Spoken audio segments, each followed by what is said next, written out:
I'm gonna say something that's extremely controversial, and this is where it's gonna get fun, everybody. You are either a really good builder or you're a really good content creator. You can't be both, okay? Hey, I don't care. This is where, like, gloves are off, here we go. After a long time coming, I feel like, because I've been talking about it for a darn year, I am now going to officially be starting the They Just Don't Get It podcast. Now, I'm only going to be doing it in video form, so it's only going to be here on YouTube. Maybe eventually I will put it onto other podcast formats like Spotify, but right now it's going to be on this channel, my channel, JARRODTOCCI. They Just Don't Get It podcast. As you guys can see, I'm kind of in a makeshift office right now, so you're gonna have to bear with me. But I did put out a video recently about how I'm going to be kind of rebranding the channel and changing up some things where I am super excited to do and get more into. And this podcast, what I'm going to be talking about is a big thing that I'm going to be doing, a big change that I'm going to be making. I hope to be putting these out weekly. Now, if you are new to the channel, what else I do here on the JARRODTOCCI channel, which is my name, I do a lot of tours of, van life, tiny living, and hopefully going to get more into more unique living. The other aspect I want to focus on is They Just Don't Get It, which is what today is. And then the last aspect I want to also focus on this channel is Built by Touch, which is the building company that I am going to be starting. Everything that I have built to this date is going to be under the umbrella of Built by Touch, and everything moving forward is also going to be Built by Touch, whether they are epoxy tables, river tables, any type of like wall art that I maybe design and make, any other furniture that I design and make, any big projects that I do as well, whether it's a van build, a trailer build, a step van, a box truck, maybe an EV build, hopefully embark on a multi-year project, which would be a renovation project. So hopefully that happens as well. But that's not what this video is about. I'm sorry, I don't mean to go into all the other stuff, but check out my website for more details on all of that. I just revamped it. I just paid somebody a bunch of money to kind of redo my website, and I am also adding merch to that website. So make sure you guys check out the merch on the shop section, or you could also book a consultation on my website. It is very simple and clean now. In They Just Don't Get It podcast, I will also say that if the video is sponsored, like today's video is sponsored by ESR, I will not monetize the video. So I will not be getting paid by YouTube. I will only be doing the sponsorship ad, and I also will try to timestamp it in the description so you guys can maybe skip past any of the sponsors, or you can also skip to any other portions of the video, because I'm hoping that each one of these will be roughly 30 minutes. I hope to have this as a hybrid type podcast where I do some rants like I'm doing today of my own beliefs and opinions, and then there are also going to be guests on, and that is the hybrid that I'm speaking of. I'm going to have some people on talk about their expertise and what they are good at, because not only is it They Just Don't Get It, like I'm trying to teach you guys, or I'm trying to help you, or I'm trying to inspire you, I'm trying to get it as well from the guests, whether it's somebody that is more knowledgeable than me in certain aspects of life. Okay, so episode 1 is kind of the introduction. I get that, but it's also I am going to be pulling up on my computer right here, and there's going to be a shared screen with everybody of what I am talking about when I get there. A year ago, I did a couple of these, what I was calling Tocci Talks, and I would pull up the VanLife Trader website on my computer, and I would share the screen, and I would break down the van or RV or whatever, and I would be able to break down and be able to show you guys the value and the worth of it and tell you if it is worth it or not. So on episode 1, I'm going to do that for at least 1, maybe 2. What this is going to be about ongoing, including this episode, is we're going to be exposing a lot of the people out there, good and bad. With that said, I'm going to say some things that is going to maybe upset some people. Those are just my opinions. We can have a discussion about it. I would love to have an adult conversation with any builder that I call out directly. I would love to sit down and have a cordial adult conversation with anybody that wants to do so. I'm happy to have them as a guest on my podcast. I'm happy to have them, you know, as a guest in person or a Zoom call that we can actually talk out the differences of what is good or what is bad. All right, before I get into, you know, sharing VanLife Trader as well as dropping a truth bomb here in a second, let's get a word from my sponsor, today's video, from ESR right now. So I just wanted to give a shout out to the sponsor of this video today is ESR. Obviously I can't do this channel without certain sponsors, so appreciate ESR for sponsoring today's video and allowing me to do the content that I love to bring to all of you. So ESR makes a bunch of products, but today we're gonna be showing off their AirPod case that they make. So first off, we all love our AirPods, right? And these things, as we know, are very delicate. And I feel like when you are walking to the gym or when you're walking maybe outside or you're just moving around your apartment, sometimes they can pop out of your pocket, especially if you're wearing workout pants or maybe you're just transferring them from a table to another table. Whatever it is, these little tiny things can be dropped out of your hand very easily. Enter the ESR case where it can protect this at all costs. But the thing is, what's really nice about this case right here is it has a 14G holding force, which means when you drop it, it's not going to pop open and then have these things flail out, and then either A, you're going to lose them, or B, you're going to step on them and break them. Very simple. There's your case, there's your AirPods, and it slides right in, and the top section will slide right over and it locks into place.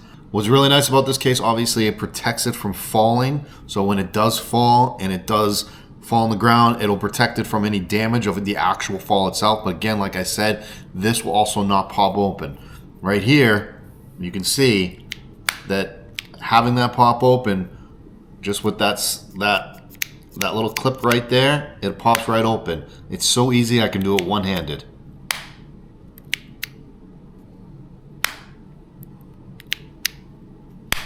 It's that easy. What's also really nice about the ESR case is it has these magnets on the back, and it has 680 G holding force with these magnets. That's the weight of 3 iPhones.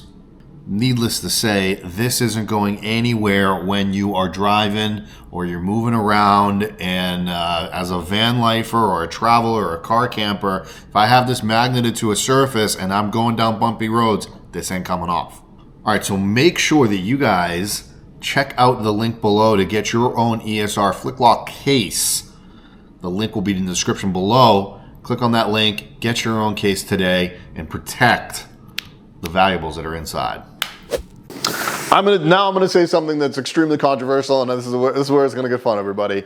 I am a believer of you are either a really good builder or you're a really good content creator. You can't be both, okay? Hey, I don't care. This is where the gloves are off. Here we go. There are really good people making really ugly things look pretty. And I know I probably shouldn't say it that way. And that is the old like lipstick on a pig, right? There are a lot of people that are in the content creation world or that have a lot of followers or get a lot of views on a certain build. When you see them in person and you're like, that build does not look like what it does in person. It's almost like the build catfished us. And I see it on a daily basis, a weekly basis, monthly, whatever. I see it anytime I go to a show or I see these vans that went viral. I hate that so much. They went viral online, and then you see them in person, you're just like, that's not, and you know what's really sad is I've shown some of them on my own personal YouTube channel. I've toured them on my channel. I've showed them off. And their builds just don't hold a candle to some of the professional builders that are out there. People might be thinking right now, like, Jared, who are you? You're contradicting yourself here because you build and you've sold. There is a difference between flipping, you know, like what I've built and then sold, and then there's professional companies having a customer, bringing that in. And then there's even a third category, I think, that's a professional that builds spec, right? Like a spec build, whereas building and selling, it's like the same thing. However, you can call it a spec build. So I'm gonna get into those three different categories, right?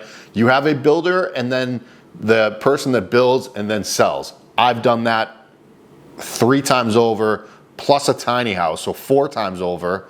I do not like having clients or customers. That's just not my thing. I've never been about that. When you put that into place, when you start getting customers like that or clients like that, you need several things lined up. You need business insurance. You need to have a business license. You need to have certain things in a row, your ducks in a row per se, before you start calling yourself a professional. I've always called myself a DIYer. I'm a DIYer that builds maybe at a professional quality, and I don't even think I'm that good. There are some DIYers that are worse than me. There are some DIYers that are better than me. I might be better than some professionals out there.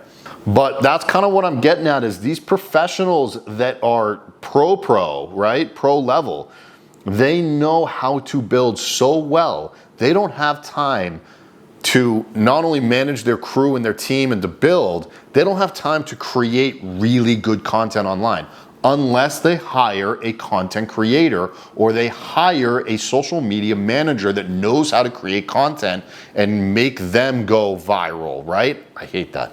So I guess that is what I meant by, if you're a builder, you can't create content, and if you're a content creator, you can't build.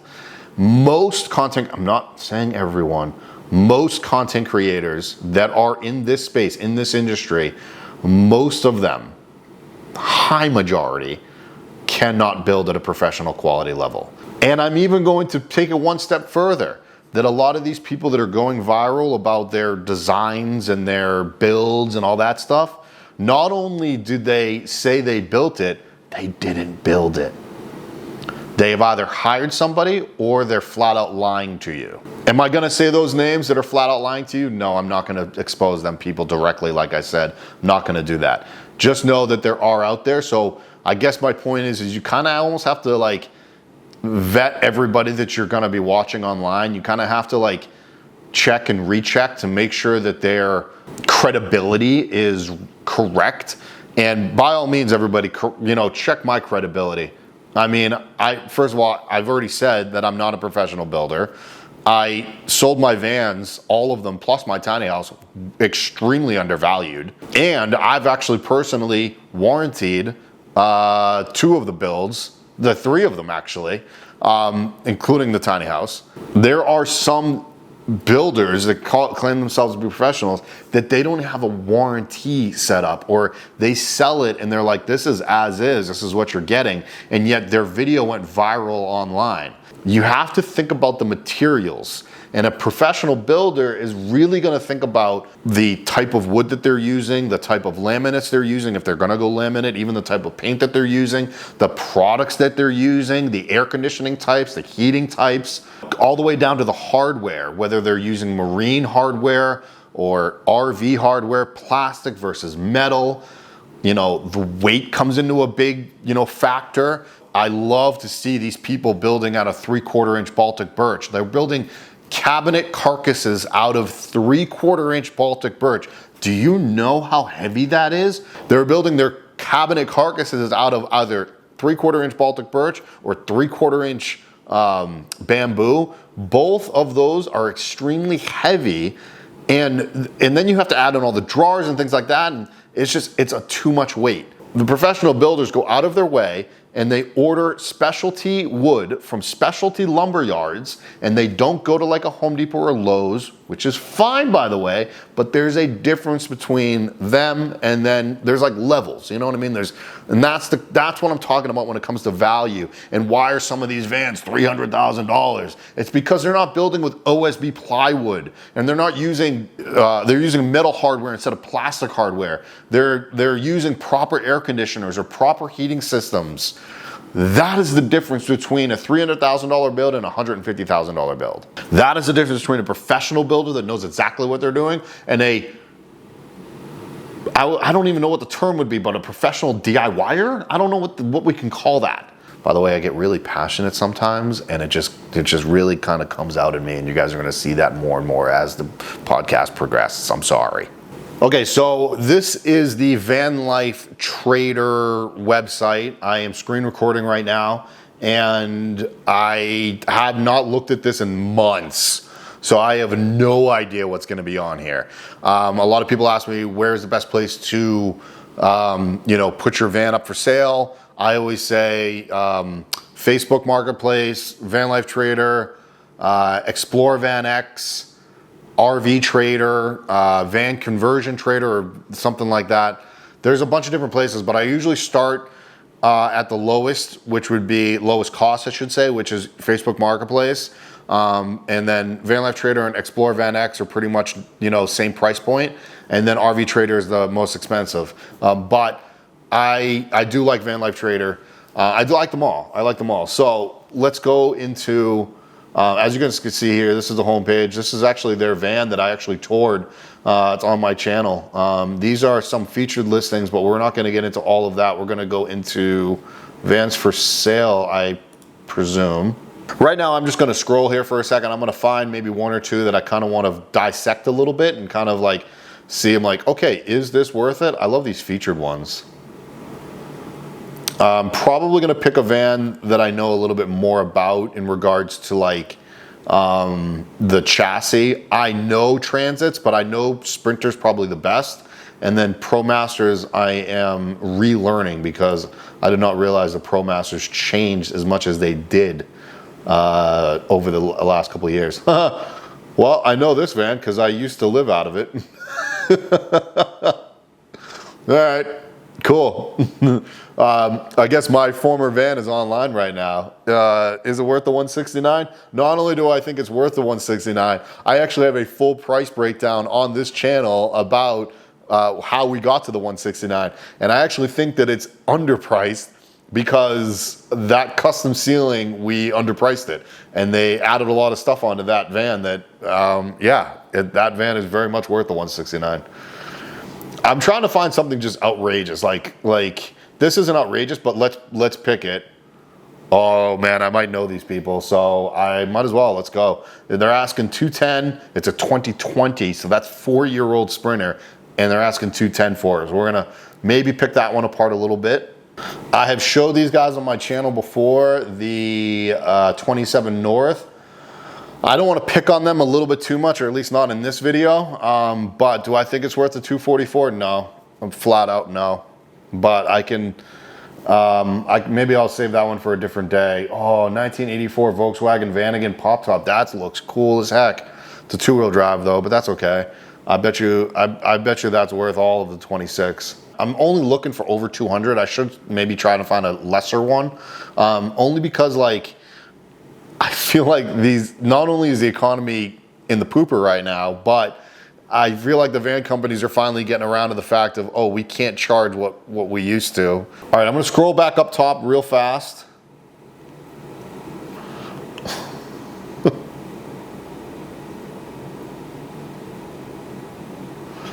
Only because I saw, this one's 79.5, so 80,000 we'll say.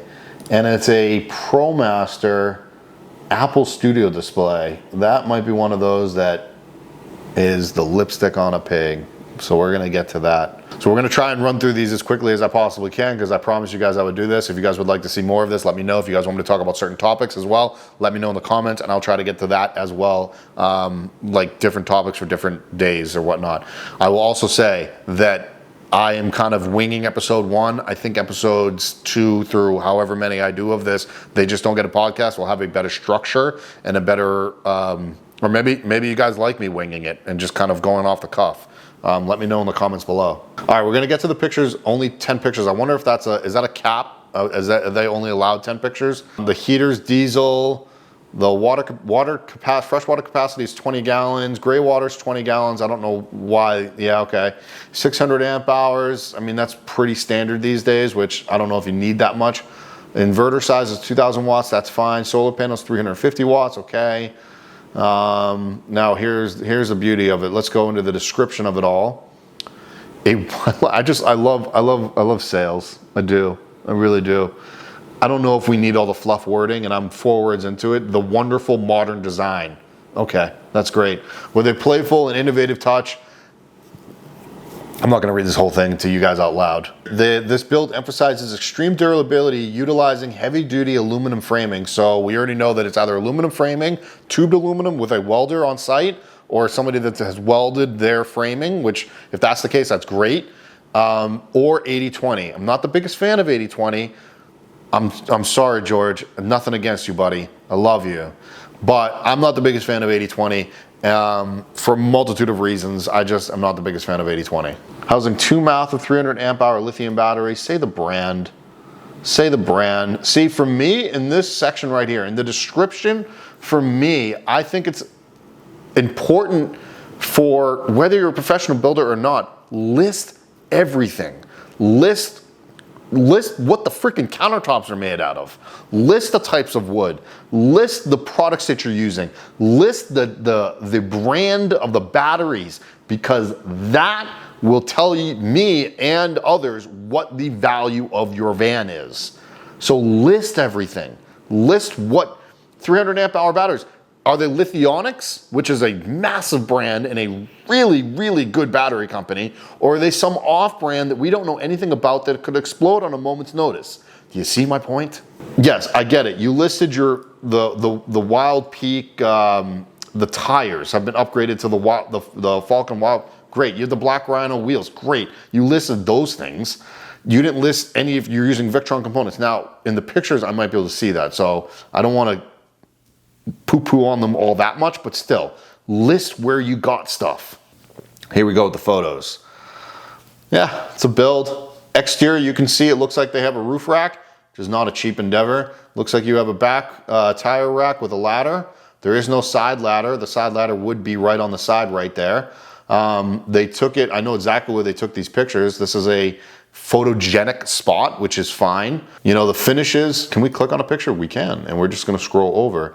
Okay, so it is aluminum framing. I can't tell if it's 80-20 or not, but it does look like it's a bolt together framing. Is it bad? No. Is it good? That's up to an opinion. For me, it looks very RV-ish, and it is absolutely bolted on. You can actually see, I don't know what that type of aluminum framing is called, but it is a bolt together. For me, if I was to do an aluminum framing, I would have an in-house, you know, or myself would be able to frame, weld up an aluminum frame, and I'd put tabs on there, and then I would be able to put the faces on there, whatever aesthetic you're going for. This isn't really my aesthetic. Perforated cabinet fronts, I don't know if they did that for weight or design, sure. I actually do like that they don't have any cabinet hardware or drawer hardware, because it's a nice look. Interesting design, very beachy, which is probably why they shot at the beach. Interesting placements of hats, but sure. They did use Victron at least one place, because I see a little Victron button right there. Okay, so going back to the other picture, that is a dinette style bed, and there it is in bed mode. Totally fine. Not my first choice of layouts, but that's because I don't like making that bed every day. You can also tell, going back to material, you can tell with the walls that they are like a wainscoting. Is that what it's called? To me, it's kind of a cheap material. So I mean, yes, I am poo-pooing all over this. This bed is not a drop down. Interesting. However, it looks like the leaf right here in the front, that might be the table, and it looks like the slats do come out. I do actually like that design. It's actually a functioning design, because it's a lot easier for you to make up the bed every day, with the exception of I don't know why they did it that way. So nice tank monitors, sure, I like that. However, I also just think it's another point of failure. I'd rather have a light on, like an illuminated tank, where I could actually see the level of my tank. I have just heard too many horror stories around the tank sensors failing. Maybe they have a light or illuminated tank. Maybe they have both, like a failsafe. Looks like it's a Wabasso heater. I can see that right there. I mean, with an install, you're looking at maybe 6,000. It's not that expensive. I mean, it's probably get it down to even closer to 5. The price of the product alone is probably around 3 to 4. All right, looks like you got factory swivel seats. From what it looks like the Wabasco heater's in the place that I hate putting it, but it is what it is. It's right under that seat. Extra storage, sure. And those are all the pictures. And the asking price on this was $210,000 on a 2020 Mercedes with 933 miles. Okay, so it's a 4-year-old Sprinter with under 1,000 miles, which is a 4x4, which tells me a couple things. Either these guys sat on a Sprinter build for 4 years, or they got really lucky and found a Sprinter that was just a 4x4, 4 years old. And I don't know, I have no idea. The van itself and all vehicles, even if you keep them in a garage, are going to depreciate over time unless you hold on to a classic, which, let's face it, I don't think Sprinters are ever going to become classics. But unless you hold on to like a 1967 Mustang or like an old Trans Am or something like that, where you, over 30, 40 years, you're going to have a return on your investment. Holding on to a van for 4 years, the van itself is going to depreciate over that time. So now you have to factor into the depreciation factor of just the van itself. So that being said, the van right now, the way that it's sitting, I wouldn't put a value on it more than maybe 60. I'm sorry, that's just what the van is probably worth. You can blue book it. I'd be shocked if it was even at 60. It might even be closer to 55. From what I'm looking at, they have probably 40,000 of product materials into it. And I think, again, I'm being a little generous with 40. It's probably closer to 35. And I rounded up to 40 because I said the van was worth 60. Exterior components, yeah, maybe they got up to 40 with that. I don't think I saw any suspension upgrades. And that would be a huge bump in price as well. But again, 40 again is being very generous. So right there, van and build, you're between 90 to 100,000. So you're telling me a builder that you don't even list your name, I don't think. I didn't see a name on here. You're telling me that an unnamed builder, and unless the MCM design, I don't know what MCM is, that your labor is $100,000 to $110,000. And you guys might be like, well, you overprice so you can come down. Here's the thing, anything with a 2 in front of it is going to, push away a lot of buyers. So if you have it at 210 and then you're like, okay, it's not selling as quickly as we'd like, or, it's sitting on the market, whatever, then you drop it to 190. You now discounted it $20,000 like that. Meaning that either A, you're desperate, or B, you're telling the audience or the viewer or whoever, you're telling them, we are making an extra $20,000 off you for no reason. We are right now in a buyer's market, and the economy is again in the pooper. So you have to aggressively price your vans right now, and it's not like it was in 21 and 22. I think that this van right here, it should be at a value of 150 at best. And if my numbers are correct before, for a builder or even a DIYer to make 50 off of that is ridiculously good. Most builders that I know, professional builders that have an overhead of rent and an overhead of employment and like paying their employees, as well as making sure the supplies are there and insurance and all of that stuff. Most of those builders that I know, they make between, either they lose out on the build, breaking even, or they'll make 20 to 30,000. It is rare for professional builders to make 50,000 per van. And you have a lot of these people right now that are actually selling their vans and making 100, 110, 80,000 off of a sale. And I'm sorry, it's not right. And I'm here to say that. I don't care. Episode 1, we're dropping it like it's hot. And I'll go into more of this as episodes progress. Let's go over, I'm skipping this one right here, just because I don't want this freaking video to be, 13 hours long. So maybe I don't know, if this van is still there, it looks really nice, by the way. I don't know if it's worth a $275, but from the outside, it looks really nice. I'll look through these pictures real quick. It looks like they actually redid the seats, which is a massively nice touch. These are professional photos, everybody. This is a professional build. This right here, you know, the drop-in shower right there, the Inhabit Designs, you know, covers, floor covers, you know, this is what I'm talking about. The last one might have been prettier to a lot of people. This, I can already tell, is a better build.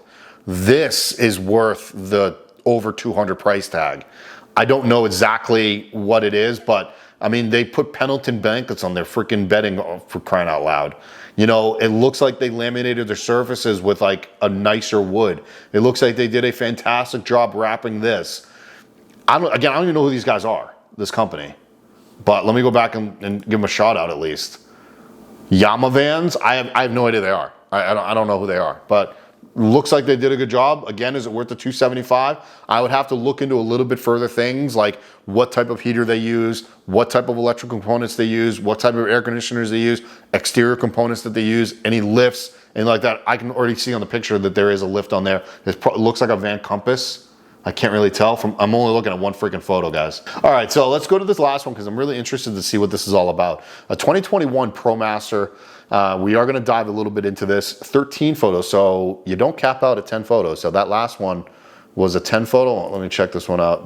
This one is 24 photos.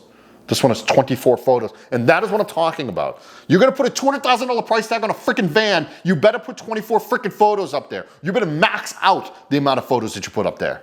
Yeah, I just got a little passionate. I'm not yelling. I'm not yelling. I promise I'm not yelling. Back to the ProMaster. All right, so we've got Ben. Ben is the seller of this. It's only got 36,000 miles on it. It's a two-wheel drive. Obviously, it's a ProMaster. We already know that that's a two-wheel drive. 300 amp hour lithium battery. You got a roof rack, vented windows, cool. You put some bold here in the description. I like it. This is what I'm talking about. You put the features in here. You put exactly what it is. We're gonna get to. I think Dometic is spelled with a C, but I'm not gonna dog on you on that one, Ben. Don't worry about it. Introducing a top-tier mobile workspace, a camper van design for the creative entrepreneur with sleek, minimalist, all-wood interior. It is an elegant space that inspires. That was an easy read for me. I'm dyslexic as all heck. I cannot read well. I'm dyslexic and illiterate. Seriously, I cannot read well. It's equipped with the latest tech like an Apple Studio display and a fixed high-performance Starlink dish. I told you I can't read. Okay, this is what I'm not liking, but it's okay. We're gonna get to it. What makes this van unique is the simplicity and the functionality. The EcoFlow 4 kilowatt hour power kit. So I think it's actually 5 kilowatt hour, but I may have to double check that. I thought the batteries, each one's individual, were 5 kilowatt hours each. I could be wrong. The efficient water system is leak proof.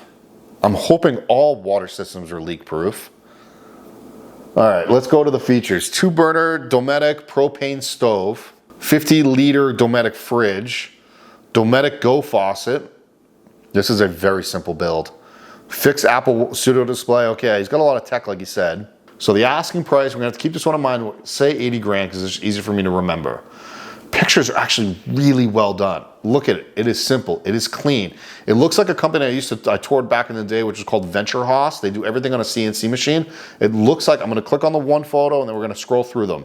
It looks like it's all CNC cut, and if it is, great. I'm nothing hating on CNCs. This style, this design is in its own right a design that it can be like, it's very, you know, like it's almost like a Japanese or a Scandinavian design, right? It's very simple and clean, very IKEA looking, right? Very clean lined, right? That's okay.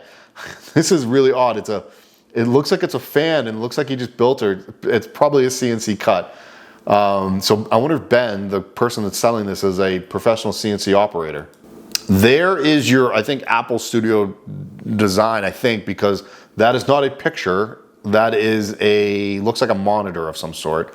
I'm not really liking the toggle switches on the wall right there, but you know, that's okay. It looks like he built this all out of, looks like 1/2 inch. I'm hoping it's only 1/2 inch and not 3/4 inch Baltic birch, but it looks like it's 1/2 inch, 1/2 inch Baltic birch, which means it's a heavy, heavy build.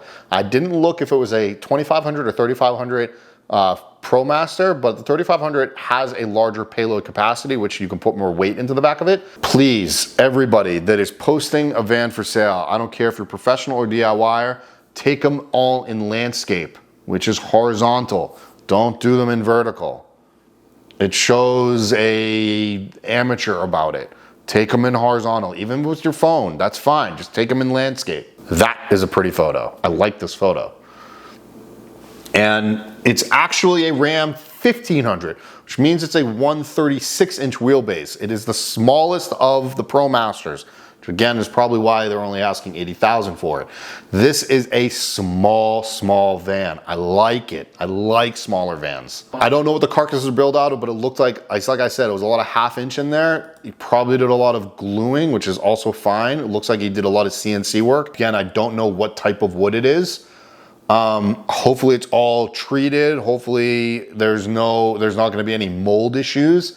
It actually does look like a very clean, simple build. EcoFlow power kit is right there at the bottom. If it's generation 1 EcoFlow power kit, I'm not that impressed with it. The later on kits have gotten a lot better. They're not as good as a custom built kit, but they're still a good kit for a DIYer, which obviously I like this about Ben, because what happened was he's probably like, listen, I'm gonna flip this, or I'm gonna build it, or whatever, and we're gonna maybe travel in a little bit and then sell it when it's done.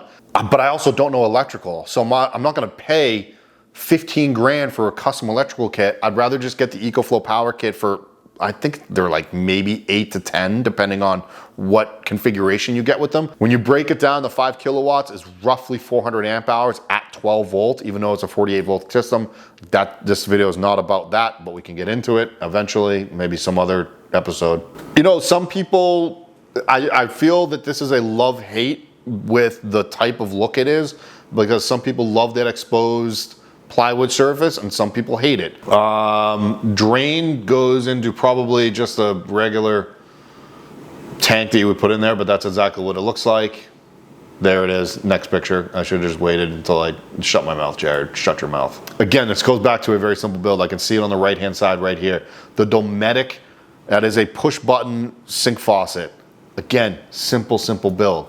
This is probably worth all of the 80 that he's asking for it. Brand new ProMasters is a 2021 with only 23,000 miles on it.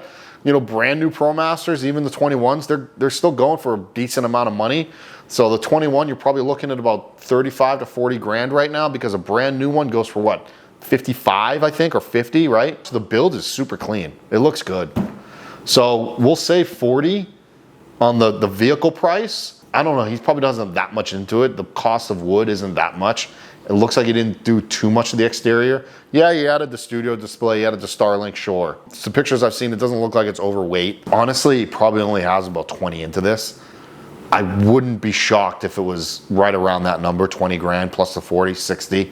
He's only added 20 onto that. I have a rule, and it's a very simple rule. If you are a newer builder, or if you've built under 10 vans, you take the cost of the van, right, the value of the van empty. Hypothetically speaking, in this case, we'll just say that the van is worth 40 grand. Okay, boom. Blue Book value, 40 grand, boom. Hypothetically, let's say that he did put in $20,000 worth of product in there, boom. The 40 plus the 20 is 60. Easy math for everybody. Boom, you get 60,000.